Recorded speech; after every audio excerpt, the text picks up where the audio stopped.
আপনার বাচ্চা কথা বলার সময় কি তার মুখে জড়তা চলে আসে? মা হিসাবে কি আপনি অনেক দুশ্চিন্তায় আছেন?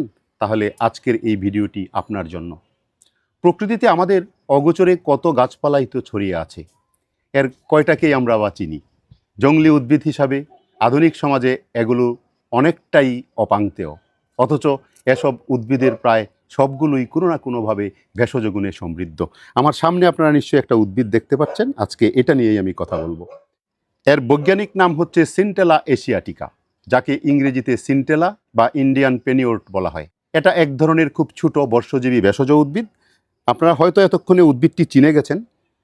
এই উদ্ভিদটি বাংলাদেশ, ভারত, সিংহল, উত্তর Australia, Indonesia, Iran, Malaysia, Papua New Guinea এবং এশিয়ার বিভিন্ন প্রান্তে পাওয়া যায়। ভেষজ হিসাবে এর বহুল ব্যবহার রয়েছে। আসলে আপনারা হয়তো অনেকেই এটাকে ভেষজ উদ্ভিদ হিসাবে ব্যবহার করে থাকেন। এটা হলো সেই থানকুনি। থানকুনি সিক্ত পতিত জায়গায় কোনো প্রকার যত্ন ছাড়াই আগাছা হিসাবে জন্মে থাকে। তবে আজকাল যেহেতু বাজারে কিনতে পাওয়া যায়, তাই বাণিজ্যিকভাবে এর চাষও করা হয়। থানকুনির সক্রিয় উপাদানের মধ্যে রয়েছে বেকোসাইড এ এবং বেকোসাইড বি।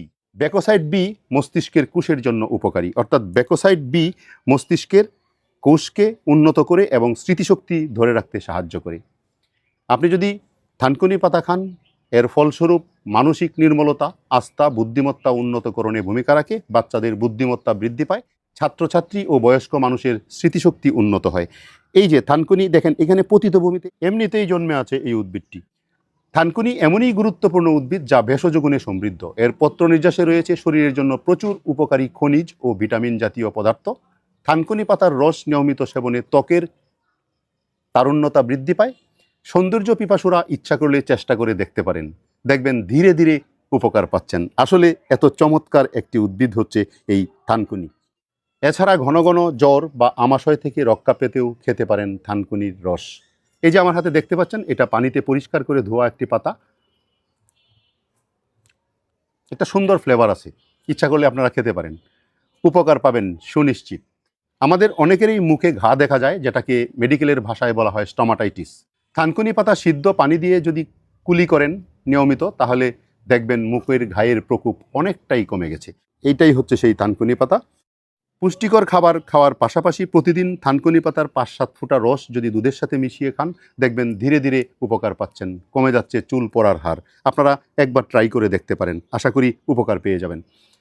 ছেলেবেলায় যেসব শিশুর কথা জড়িয়ে যায়, সেই সব শিশুর উদ্বিগ্ন মায়েদের দুশ্চিন্তা অবসানে রয়েছে থানকুনির গাছ।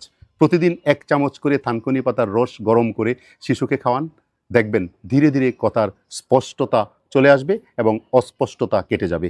আসলে থানকুনি পাতা এতটাই গুরুত্বপূর্ণ একটা উদ্ভিদ। আবার আবহাওয়ার তারতম্য হলে সর্দি ও নেজাল কনজেশন থাকে অনেকেরই, এবং এই সমস্যায় অনেকেই ভুগে থাকেন। একটুতেই ঠান্ডা লেগে যায়, তাদের জন্য সমাধান রয়েছে থানকুনি পাতার রসে। আপনারা যদি 20 থেকে 25 ফোঁটা থানকুনির রস মধুর সঙ্গে মিশিয়ে নিয়মিত খান, দেখবেন ঠান্ডা লাগার অস্বস্তিকর অনুভূতি দূর হয়ে যাবে। আসলে থানকুনি পাতা এতটাই গুরুত্বপূর্ণ একটা উদ্ভিদ, যা আপনার আশেপাশেই জন্মে থাকে। ইচ্ছা করলে আপনি বিনামূল্যে এটাকে উঠিয়ে নিয়ে আপনি সেবন করতে পারেন, খেতে পারেন, রান্না করে খেতে পারেন, দেখবেন আপনি অনেক সুস্থ থাকবেন।